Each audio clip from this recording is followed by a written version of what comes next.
वंदे मातरम। जी हाँ दोस्तों, आज इस गीत को लेकर के पूरे देश में विवाद छिड़ा हुआ है। कुछ लोग वंदे मातरम गाने से परहेज कर रहे हैं, लेकिन कुछ लोगों का कहना है कि अगर आप इस देश में रहते हैं तो वंदे मातरम जरूर गानी चाहिए। आखिर वंदे मातरम का मतलब क्या होता है और मुस्लिम समाज के कुछ लोग इन्हें गाने से परहेज क्यों करते हैं, आइए इसे समझते हैं। वंदे मातरम, वंदे का मतलब होता है वंदना करना, प्रार्थना करना या आदर करना।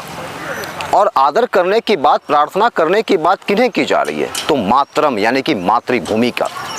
मातरम का अर्थ होता है माँ या फिर मातृभूमि।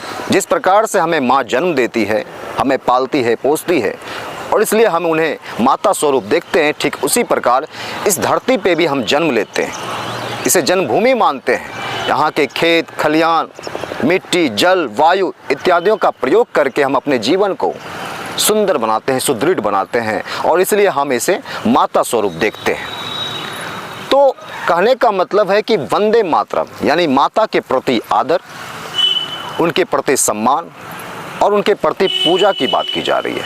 ऐसे में देखा जाए तो मुस्लिम समाज में एकेश्वरवादी की जो नीति है, यानी कि वो सिर्फ अल्लाह को ही ईश्वर मानते हैं, अल्लाह को ही भगवान मानते हैं और अल्लाह के अलावा उनका कहना है कि कोई भी इबादत के लायक नहीं है। ऐसे में देखा जाए तो मुस्लिम समाज के कुछ लोग जो है वंदे मातरम को गाने से परहेज करते हैं। वंदे मातरम का जो श्लोक है कुछ इस प्रकार से है। वंदे मातरम सुजलाम सुफलाम मलयज शीतलाम शस्य श्यामलाम मातरम वंदे मातरम। शुभ्र ज्योत्सना पुलकित यामिनी फुल्ल कुसुमित द्रुमदल शोभनी सुहासिनी सुमधुर भासिनी सुखदाम वरदाम मातरम वंदे मातरम। अर्थात भारत और इस मातृभूमि की पूर्णतः इसमें विशेषता बताई जा रही है और माता दुर्गा का भी इसमें वर्णन किया गया है और वो उनकी सम्मान के रूप में, यानी भारत माता को हम एक सम्मान के रूप में देखते हैं, उनकी पूजा अर्चना करते हैं और इसलिए वंदे मातरम का अर्थ भी यही होता है। वंदे मातरम सर्वप्रथम सबसे पहले 7 नवंबर 1876 को प्रसिद्ध लेखक, गीतकार और उपन्यासकार बंकिम चंद्र चटर्जी के द्वारा पहली बार बंगाल में गाया गया था। हालांकि 1896 में कोलकाता के एक अधिवेशन में, कांग्रेस के अधिवेशन में रविन्द्रनाथ टैगोर के द्वारा इस वंदना को गाई गई थी। उसके बाद यह विश्व प्रसिद्ध हो गया। वंदे मातरम भारत की एकता और अखंडता को भी प्रदर्शित करता है और साथ साथ अंग्रेजों के विरुद्ध जो लड़ाइयाँ छिड़ी गई थी, उन लड़ाइयों में एक बहुत ही बेहतर नारे के रूप में कारगर साबित हुई थी।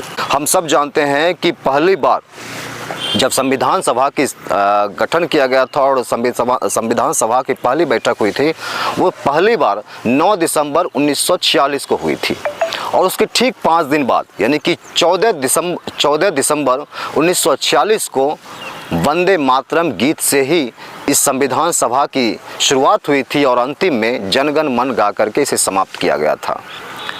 तो वंदे मातरम को हालांकि आप क्या किस रूप में देखना चाहते हैं और पूरे देशवासी को वंदे मातरम क्यों गानी चाहिए और कुछ लोगों को अगर परहेज हो रही है तो आखिर क्यों हो रही है, हमारे कमेंट्स बॉक्स में अपनी राय को ज़रूर रखिए और बताइए कि वंदे मातरम हमें आखिर क्यों गाना चाहिए।